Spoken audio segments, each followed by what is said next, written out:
Okay mga kasignal, magandang araw po sa lahat, no. So ito po yung motor, yung tinatawag na sa steering motor ng Hyundai Accent. So ito po ang ginawa natin, tinanggal ko nito sa loob.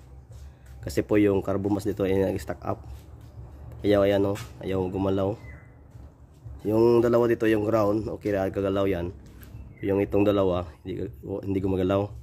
So ang resulta, ito po yung mangyari sa commutator niya. Maitim na, and then pawala-wala po ang start yung function nito sa steering. So ang ginawa natin ngayon, tinanggalan natin.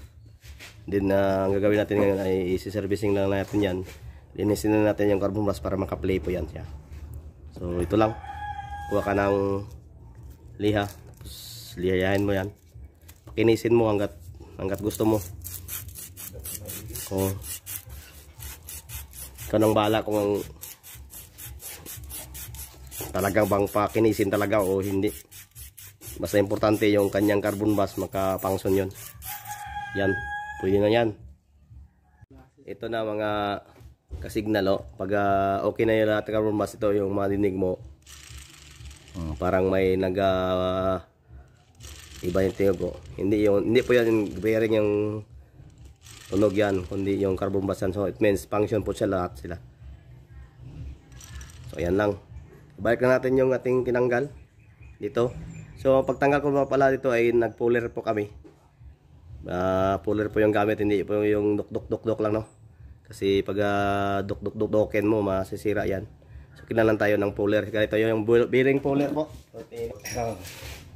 Hindi po ito DIY, hindi binili po namin dun sa Shopee, no.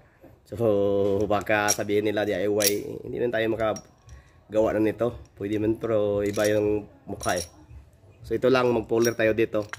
Pag tapos mong pag-puller, okay na yan, lalabas na yan. So yan po. So ito na mga kasignal, subukan na natin kung gagana ba yung ating tinarabaho. So dito hanapin natin yung pula, ito po yung pula. So, tapos ito po yung positive, negative. Ayan.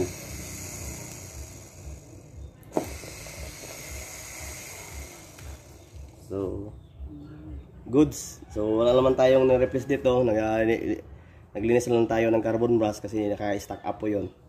So pag mayroong available na carbon brush, pwede rin natin replacean para isa rin yung trabaho. So as of now, wala tayong carbon brush, so nilinis lang natin. So gumana naman. So good.